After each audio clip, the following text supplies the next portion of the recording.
Essa semana a gente teve 3 episódios de violência em escolas cometido por adolescentes. Recentemente, uma amiga me perguntou se os dados e as informações que ela via sobre saúde mental dos adolescentes era verdade. Eu disse que sim. Recentemente também a nova escola soltou um estudo, o resultado de um estudo que eles fizeram com mais de 5.000 professores de educação básica brasileira, tentando entender como estavam os alunos nesse retorno às aulas presenciais pós-isolamento social. 80% desses professores responderam que os alunos voltaram mais agressivos e mais violentos. Esses professores percebem os alunos em sala de aula, dentro da escola, mais agressivos e mais violentos. Uma outra professora de escola particular, escola privada, me contou que em todas as salas de aula daquela escola não existia pelo menos um aluno que tivesse sofrimento psíquico, ou seja, em todas as salas de aula daquela escola existia pelo menos um aluno com algum tipo de depressão, ansiedade, fobia, tristeza profunda, enfim. Crianças e adolescentes, eles passaram uma fase muito importante da constituição física e da constituição psíquica emocional dentro de casa, em isolamento social. Isso tem um reflexo, é impossível isso não refletir no desenvolvimento e no amadurecimento deles. O que acontece quando a gente está falando dos adolescentes? De novo, eu já falei isso aqui, né? A convivência social, as relações sociais, ela é tão importante, ela é tão vital para o adolescente quanto a brincadeira na infância. Então, a gente está falando de um adolescente que ele passou 2 anos se relacionando com um grupo pequeno, um núcleo pequeno, que é a família, dentro de casa, e as redes sociais, né? Os amigos pela rede social. Qual é o reflexo disso? Esse adolescente, quando ele sai de volta para o mundo, a gente tem vários tipos de adolescentes, digamos assim, mas a gente tem alguns adolescentes que chamaram mais atenção e que talvez estejam chamando mais atenção. A gente tem um adolescente que desenvolveu a fobia social, ou seja, ele desenvolveu um medo muito grande de se relacionar de novo com as pessoas. A gente tem um adolescente que volta para o convívio social e não sabe conviver socialmente, né? Então a gente tem um adolescente que perdeu ou não desenvolveu as suas capacidades, suas habilidades de se relacionar e de conviver socialmente. Ele está aprendendo isso novamente agora, ou está exercitando isso novamente agora. A escola é um espaço onde as coisas aparecem, onde os problemas e os conflitos sociais desembocam, né? Então, a gente fala que a escola é um espaço tão importante para o desenvolvimento humano, tanto da criança quanto do adolescente, porque as coisas aparecem ali, as coisas desembocam ali. Mas não significa que as coisas nascem dentro da escola, né?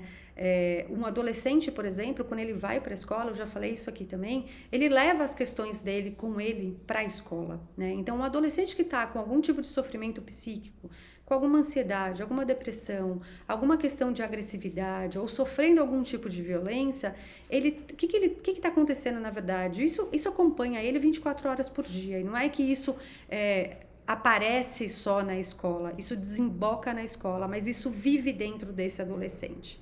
E o que isso quer dizer pra gente? Quer dizer que a gente tem adolescentes que não só estão machucados, como andam se machucando. O que eu quero dizer com isso? Temos adolescentes que estão em sofrimento e que estão sofrendo. Temos adolescentes que têm provocado violências e que estão se violentando também, né? E o que isso diz pra gente? Isso diz, ou deveria dizer pra gente, muito mais sobre nós adultos, sobre nós sociedade, do que eles adolescentes, né? Então, em vez de a gente se perguntar o que está acontecendo com eles, a gente deveria se perguntar o que está acontecendo com a gente. O que está acontecendo com a gente, sociedade, enquanto sociedade? Por que eu falo isso?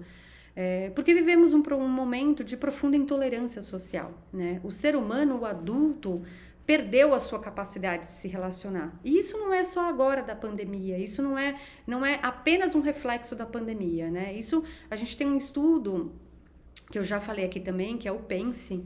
O PENSE é a Pesquisa Nacional de Educação Escolar, que fez um compilado, uma análise dos últimos 10 anos do resultado dessa pesquisa, e ali tem vários vários fatores, né? Vários dados muito importantes. Um dos dados que eles trazem é um aumento de violência dentro de casa.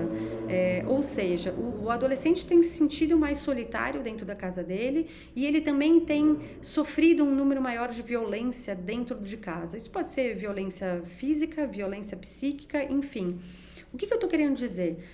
A sociedade, de maneira geral, está mais violenta por diversas razões. A pandemia talvez tenha explodido isso, talvez ela tenha mostrado pra gente algo que estava guardado, algo que estava escondido.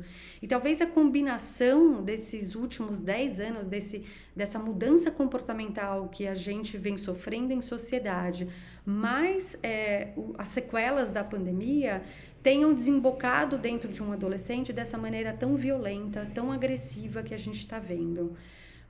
De novo, eu olho e eu peço para que a gente tenha mais empatia, para que a gente tenha mais cuidado, para que a gente tenha mais atenção, para que a gente tenha mais escuta com o adolescente. Eles estão pedindo cuidado, eles estão dando sinais para a gente que eles não aguentam, que está sofrido, que tem sido muito sofrido. E enquanto a gente não entender o nosso papel no cuidado da saúde mental dos adolescentes, a gente vai continuar perdendo eles para dados, para números e para violências, manchetes violentas como essas que a gente viu essa semana. Então eu peço para vocês mais empatia com os adolescentes.